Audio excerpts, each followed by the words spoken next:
සුබ දවසක්. අද මම ඔයාලට ගෙදරදී පහසුවෙන් හා ඉතා ඉක්මනින් රසකාරක දාන්නේ නැතුව හදාගන්න පුළුවන් රසම රස ඉන්දියාප්ප කොත්තුවක් හදන හැටි කියලා දෙන්නයි යන්නේ. අපි රෙස්ටෝරන්ට් එකේදී ගිනි ගණන් දීලා රස බලන කොත්තු වලට වඩා මේ කොත්තුව රසට ගුණදායකව ඉතා ඉක්මනින් අඩු වියදමින් හදාගන්න පුළුවන්. මේ ඉන්දියාප්ප කොත්තුව හදාගන්න අවශ්‍ය කරන ද්‍රව්‍ය පහලින් ඇති ඩිස්ක්‍රිප්ෂන් බොක්ස් එකේ දාලා තියෙනවා. හරි, ඉතින් අපි බලමු මේ රසම රස ඉන්දියාප්ප කොත්තුව හදාගන්නේ කොහොමද කියලා. පෑන් එක ලිපේ තියාගෙන මම ඒකට තෙල් මේස හැන්දකුයි බටර් මේස හැන්දකුයි එකතු කරගන්නවා. තෙල් රත් වීගෙන එනකොට මම කරපිංච, සම්පේ, තලාගත් සුදු ලුණු බිස් තුනක්, තලාගත් ඉඟුරු තේ හැඳි භාගයක්, සුදුළු තේ හැන්දක් එකතු කරගන්නවා. දැන් මේ ටික හොඳින් මිශ්‍ර කරගෙන විනාඩියක් විතර fry කරගන්නවා. ඊළඟට මං සිහින්ව කපාගත් බීලුණු ගෙඩියකුත් එකතු කරගන්නවා.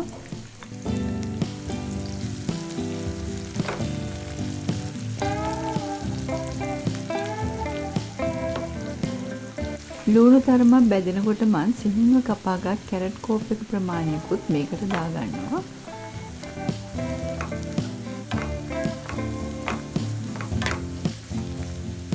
ඊළඟට සිහින්ව කපාගත් ගෝවා ටික මිශ්‍ර කරගමු. මම මෙතන කපාගත් ගෝවා කෝප් එක ප්‍රමාණයක් අරගෙන තියෙනවා. මේ වෙලාවේ මම ලීස් ටිකක් එකතු කරගෙන හොඳින් මිශ්‍ර කරගන්නවා. දැන් සිහින්ව කපාගත් අමු මිරිස් කරල් දෙකකුත් මම දාගන්නවා.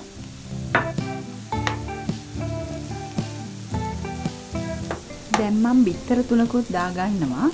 බිත්තර ටිකක් වැඩි වුණාම අපි හදන මේ කොත්තුවේ රස වැඩි කරගන්න පුළුවන්. මේ වෙලාවේ ඔයාලා ගින්දර ගොඩක් අඩුවෙන් තියාගන්න. මොකද අපි එකතු කරපු එළවලු වල පැහැය වෙනස් නොවෙන්න කුක් කරගන්න ඕනි.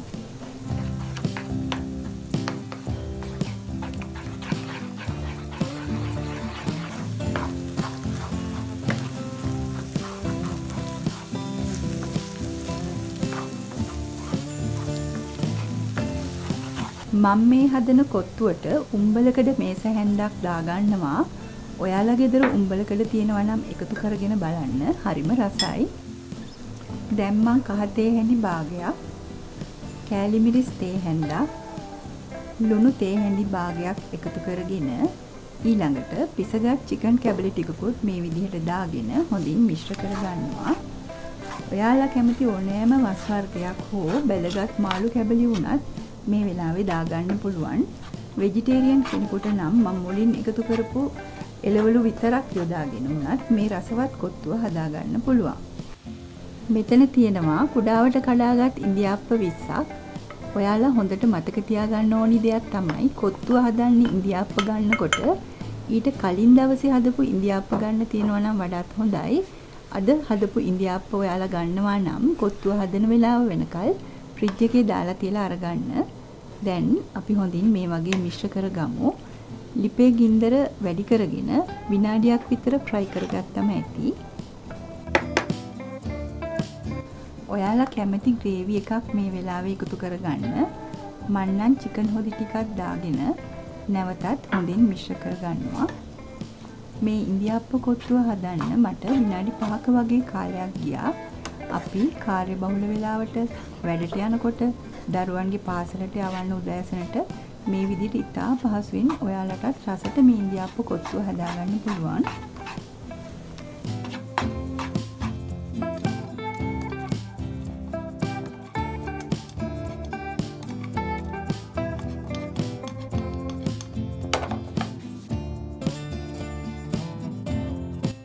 මේ බලන්න මං හදපු ඉන්දියාප්ප කොත්තුව හරිම රසයි. රෙස්ටෝරන්ට් එකේදී වගේම ඊටත් වඩා රසට ඉතා පහසුවෙන් අඩු යදමින් ගෙදරදීම හදාගෙන උණු උණුවේම රස බලන්න පුළුවන්.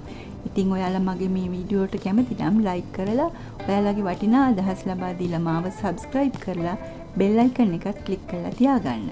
සතුටින් ඉන්න. මං ගිහින් එන්නම්. බොහොම ස්තුතියි.